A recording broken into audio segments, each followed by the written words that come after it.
Thank you all for joining us for the final two sessions of Techsylvania 2023. And I'm promising you there's going to be two particular highlights around scaling companies.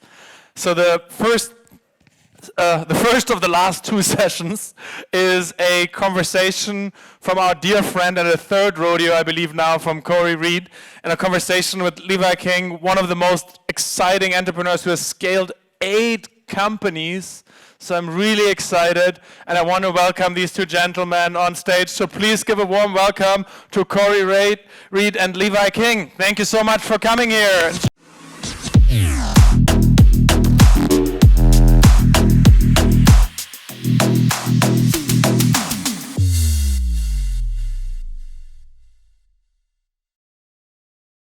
So, excited to be here and excited that you guys are here. Thanks for spending your really valuable time being here, and thanks again to the Techsylvania team for creating such an exceptional opportunity for sort of learning and engagement and inspiration. I've certainly been inspired by a lot of the talks I've heard and the people I've spoken to, so thanks. We want to talk about scaling today, and for those of you that are entrepreneurs or are considering being entrepreneurs, there's a lot of massive decisions that you make, right?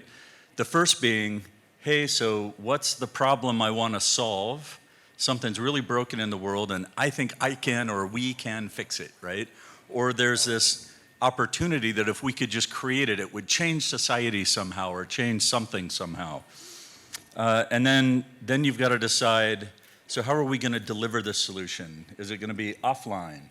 Is it going to be online? Is it going to be a tech-enabled service that's sort of a blend? And then the huge one, right, is how are we going to fund this thing? Are we going to bootstrap it and be just maniacally focused on unit economics and top line and profitability all at the same time? Or are we going to immediately fund it with some external capital and focus more on the hockey stick, that top line, ideally being bottom line mindful? And so, the other thing, and I said this yesterday, you can exit a marriage a lot easier than you can the investor that you raise capital from.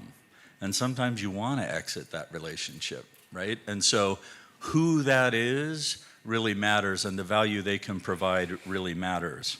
So if you think about it, right, I just went through a number of different things. So what are the odds that you could talk with one person who has created, scaled, and exited multiple offline businesses and online businesses, who has bootstrapped and raised hundreds of millions of dollars in capital, hundreds, and who is a partner at a VC firm? I'm sitting next to him. Levi King of Nav has done all of these things, so I'm really excited today.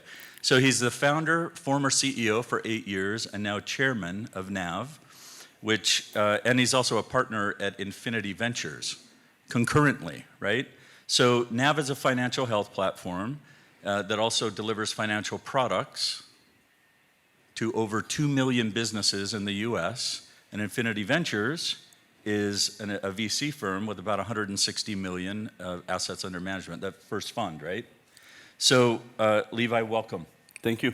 How are you doing? You just flew in last night. Have you acclimated yet? The coffee's helped me acclimate, so a lot of coffee today. Awesome, cool. So, we're excited to chat. So, you bet. As you think about entrepreneurs, pretty sort of multifaceted and interesting people, right? And often when we talk to entrepreneurs, we talk just about the company they've built. But there's way more to you than that, and a lot of time that informs what you do and how you do it, right? And so talk to us a little bit about you. What inspires you? What are you passionate about? What are some things that were formative in your life prior to starting Nav? So I think I'm better equipped to answer this question after 5 years of therapy. So my therapist helped me unpack to get answers to a lot of those things. I was raised in... You want to lay down? Yeah, not a bad idea. Actually, I'll probably fall asleep. But I was raised in rural Idaho on a farm in American poverty. You can do this because I've been around the world, and America is a pretty good place to be below the poverty line. And we didn't have a computer in our household, so the last thing I was thinking about was technology growing up. And I left home, skipped a year of high school, and got expelled from that university. Give you a little piece of free advice. If you don't like the religion you're in, then don't go to the university, because if you don't follow the religious rules, you'll get kicked out, as I experienced. I've been married, met my wife young, been married for almost 24 years. We have 6 daughters. We had 4 daughters on purpose, and then we thought we were done, and we got 1 surprise pregnancy and got twins. So they keep me pretty busy. And then we like to travel, and this is kind of answering a little bit the question that I think getting to know the world really helps inform a better perspective when you want to build local, as crazy as that sounds. So we've been to almost 90 countries, and can now add 91 to the list here with this visit to Romania. And so I think being raised in poverty, my parents had 5 kids, adopted 5 kids. It was a pretty challenging situation. A lot of those experiences that were difficult are, I think, what instilled in me the level of grit and determination and curiosity that I had. I couldn't understand how it was possible we worked so hard and had so little farming. And so that got me really interested in money and economics and the economy and just how things work at a very young age, when other kids where I'm from probably were not thinking about those same things. They were cow tipping. I have never cow tipped, so I don't know if that's real or not. I saw it on a movie. So, talk to us a little bit about your founding story, but from a little bit different perspective. So lots of times on these panels when we talk about founding stories, there's a lot of declarations around how you crushed it.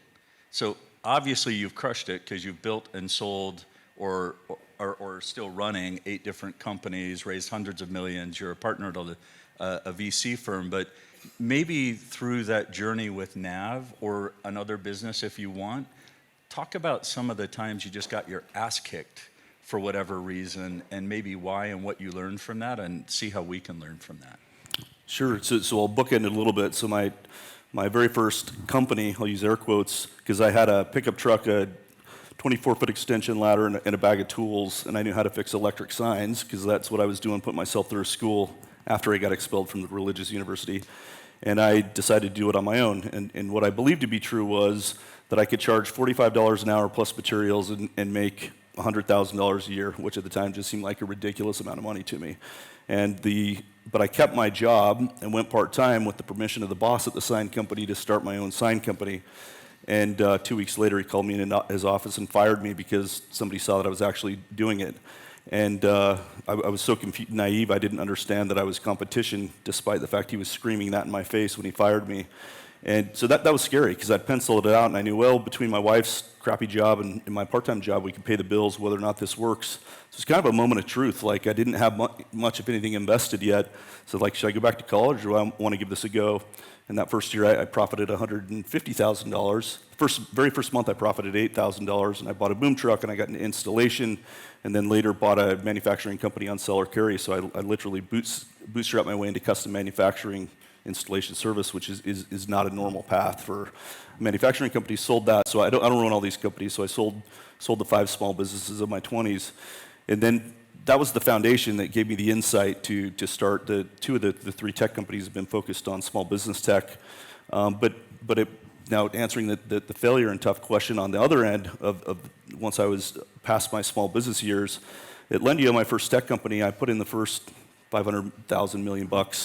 We bootstrapped it for 5 years, got to 10 million in revenues, slightly profitable along the way, just putting all the money back in the business, and raised $6 million on a $22.5 million post. This was in 2010, and tried to flip the switch from brokering business loans to lead gen, and it did not work, like on any level whatsoever. We made every mistake in the book, and so towards the end of that year, we burned through the $6 million, and we had 600,000 in revenues, down from 10 million the year before, with a similar overhead structure. So we burned through that money fast.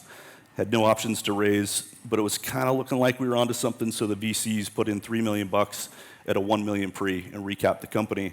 And it was a horrible experience, and not just at the time, but it ended up kind of making it difficult forever, because now that's a part of your story, and you can't, you're your best option is to tell the truth and say, we shit the bed, we screwed everything up, we did everything wrong. And, now we've climbed past that. But that was, it was brutal to be, have put so much in, built it 10 million in revenues, and then go what felt like zero, especially as it related to our burn. Thanks for sharing that and that level of candor. I think that's pretty rare, right? Oftentimes when somebody has that level of failure, it's somebody else's fault, it's macroeconomic environment or whatever, or other partners, but that sort of ownership, I think actually that enhances your story, right? And the credibility, and obviously you've then proved it out since. But with Nav, after moving on from Lendio, sort of what was the inspiration for that? What was the meaning you were trying to make with Nav, and maybe talk to us a little bit about that scale? Yeah, so when I was a small business owner, I was able eventually to get commercial debt, business loans, equipment financing, business credit cards, and it was very opaque how you would get approved, what options were out there. And so when I started Lendio, I wanted to solve two things. What financing is available, but why? And why, to me, I was way more passionate about, because as an entrepreneur, if you're worth your salt, you can take no. You can take no over and over. You have to be able to take it. But I wanted an answer like no comma, what do I need to do, bank, so that I can get in a position to get financing. At Lendio, we kind of got trapped in this model of just brokering loans. And so most small businesses, something's off in their data. They don't know something's off.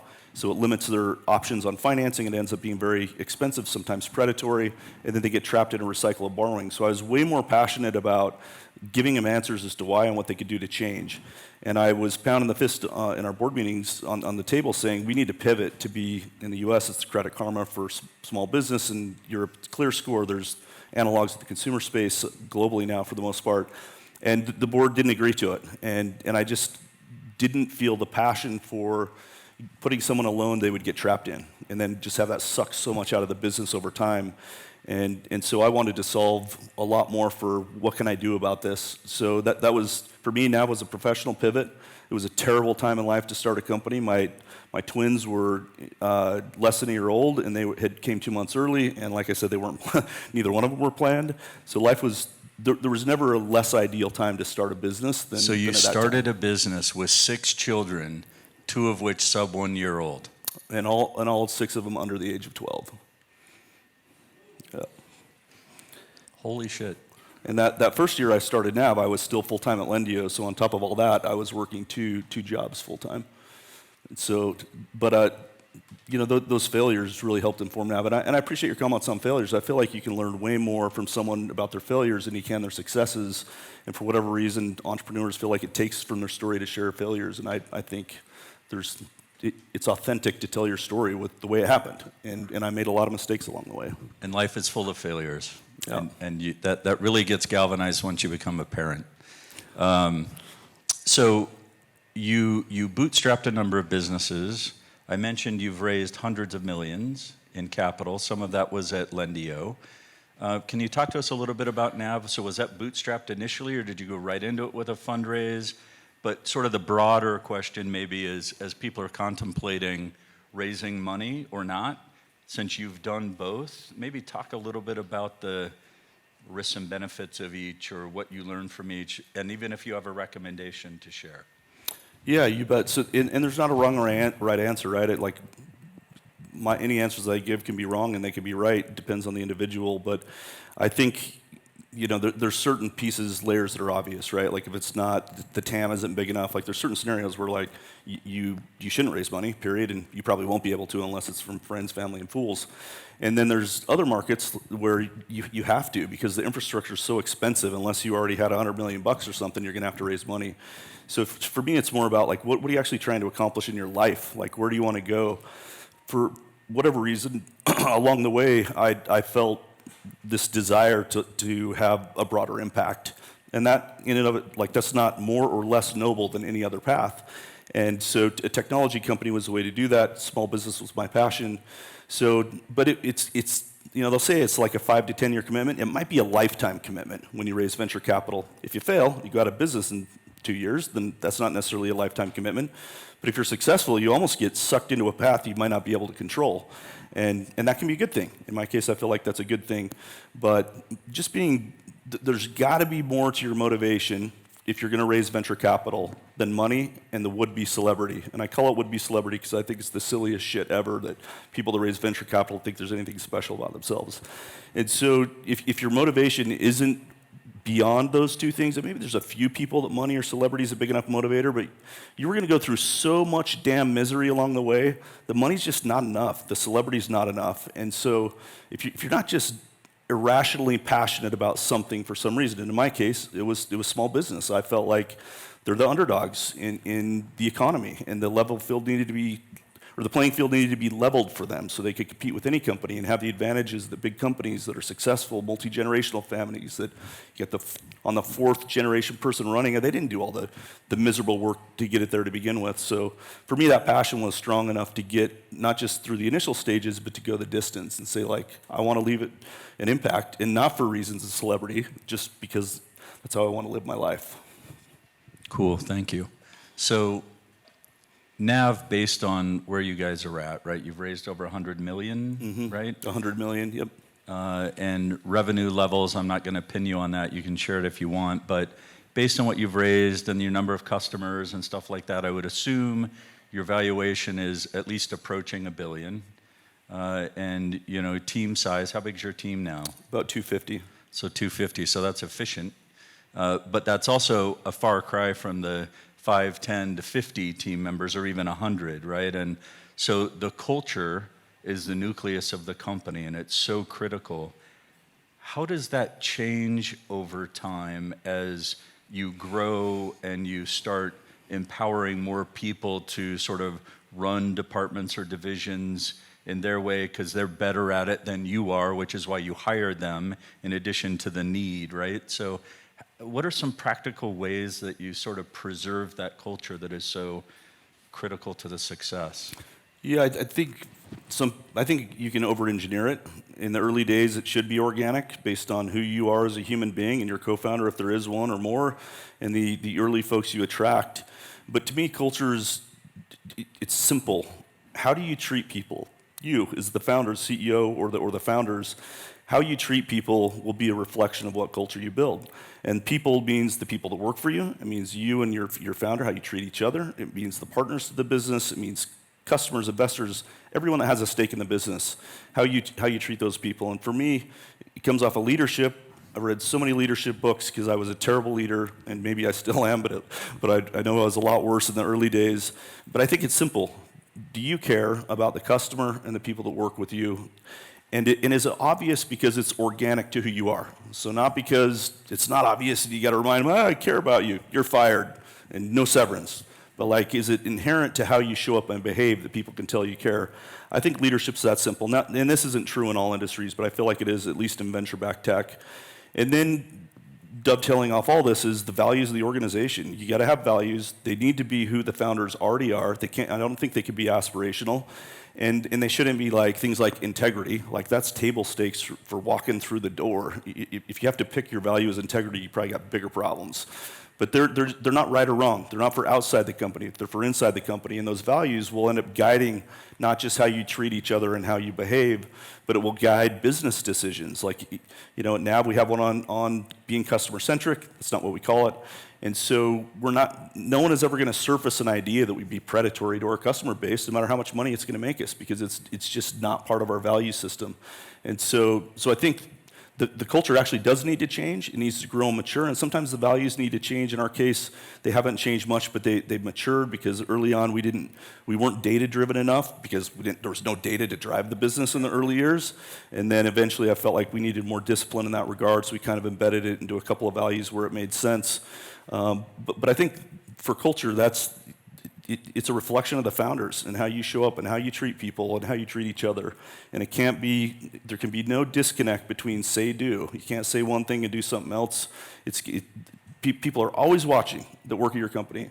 They want to know, how should I feel and how can I behave? It's subconscious. We all do this as humans. We look at especially the CEO. How can I behave and how should I feel? And then that's going to permeate through the entire organization. So I think it's as simple as how you treat people and the customers, the staff, but it really needs to be the values. And I don't think you can establish those too early, but you can definitely do it too late. But once you're up to 10, 15 people, if you don't nail down your values, it can get chaotic and culture can go its own direction. And sometimes the only thing you can do to fix culture is lay off half of the company and try to start over. That's tough, but necessary. So what I took from that is people first, process, awareness, servant leadership, sort of all of that stuff, yeah? Like I said, it's not right or wrong. That's worked for me. Yeah. So, you know, one thing we hear a lot in the sort of entrepreneur community, at least I will say I have, is, you know, there's no such thing as luck. I make my luck. It's work, right? So sure, you're not going to be lucky if you don't work, but to say that there is no luck, I love to have that debate with anybody I hear say it. So maybe share with us, how have you been lucky in your career? Yeah, I'm not going to try to debate you on that one because we're on the same side of the same coin. I've been lucky in tons of ways. I hate to say that this is still the case, but I'm a white male. I had nothing to do with that, and in the journey that I've had, it's a lot easier for me than it would have been for a female or any other ethnicity. I feel bad saying that was lucky, but I would be lying if I didn't say I don't recognize that I have been luckier because of that. I didn't do anything to earn that. I was born into this world well, I won't go into the science behind it. I'm going to assume you all know. I'm lucky that I was born in the U.S., even though I was born into poverty. There's lots of other countries where it's a lot more difficult start, especially if you started the way I did, without pedigree of any sort. And I don't think you can make yourself get lucky, but luck is a mathematical instance. So what you can't control is the odds that you get lucky. So how fast are you trying? If you're looking for product market fit, the money you have in the bank is how many darts you can afford to throw, and the faster you throw those darts, the higher the probability you're going to hit a balloon that pops. And so through that lens, it does take a little bit of the emotion out of it, because like, okay, I just got to try hard enough and long enough quickly to increase the likelihood that I get lucky. I'll give you two examples of me getting lucky, and no surprise, it's always combined with hard luck and lots of attempts. The first is the partner at Kleiner Perkins that backed me at my A round at NAB was not on LinkedIn. I was using LinkedIn to find VCs to target, to get intros into, and when I got one of his partners who did not have the ideal background, so I knew it was probably low probability. My pitch was going to resonate with him. When I got the intro, before I saw it, he had replied and added this other partner, Randy Kamazar, who became not just my investor, but a personal mentor and like a human being I love, just like I love my own family, who encouraged me to go big, to swing for the fences, to take risks. And I'm wired that way, but a lot of VCs, despite the business you're in, is like, well, let's not get too risky here. Like, that might be a little too big. Go for the single. Don't go for the home run, let alone the grand slam. So I was just lucky. I didn't even know who he was. Didn't know. It turns out he's really well known in Silicon Valley. He's wrote bestsellers in the venture-backed space. So that's one. Another one is the company's name is Nav, and our domain is nav.com. We didn't start with that. We started with Creditera, which was a terrible name. No one could spell it, remember it. I won't even get into why I made that dumb of a decision, but it was mainly time and money, and hated the name. And then a company in the venture-backed space named Cortera sued the patent office to invalidate our trademark. I knew the founder. I called him, and he's like, sorry, my VC's made you do it. I'm like, thank you, but can I have 6 months? Because I rushed it the first time, and I want to rush it this time. So nav.com is obviously a one-syllable, 3-digit domain that, in our case, implicit is we're going to help you as a small business owner navigate successfully your financial life. But I had, at the time, raised a total of $7-8 million, and you don't drop $1 million of that on a domain name. And so we hustled. We looked for months, went through thousands of domain names, and I finally came up with the top 10 list, shared it with some trusted advisors. They're all like, NAB, but there's no way you're going to get that one. So I called the number at the registrar, and a lady, I was silly, but I always get emotional telling this story. But a lady answers, who I would later learn was in her 60s, immigrant from Italy, and she goes, let me cut to the chase. My husband bought the domain in 1994 for his small business called Navigator Communications. I already knew this because I'd researched this much. And she goes, he died 2 years ago. I had to wind down the business. It was unexpected. And we were hit up for years to sell this domain. And she goes, I'm just going to cut to the chase. I'm only going to sell it to someone who will honor his small business legacy. I was like, are you at a computer? No. So she went to one. Of course, I had to spell Creditera like 7 times so she could get to the right website. And I said, hey, this is our mission, this is our vision. I promise you will never find someone that will honor your husband's legacy like us. And she said, what's your budget? My budget was 25 grand. I told her 100. I thought I'll pay the other 75 out of my pocket to get this domain and build a brand around it. And she said, how about 90? And we said yes. And so a small business owner made it possible for us to have this brand so many years later. But that was luck, right? I hustled, but we went through thousands of domains before we got that. But ultimately, that was just luck.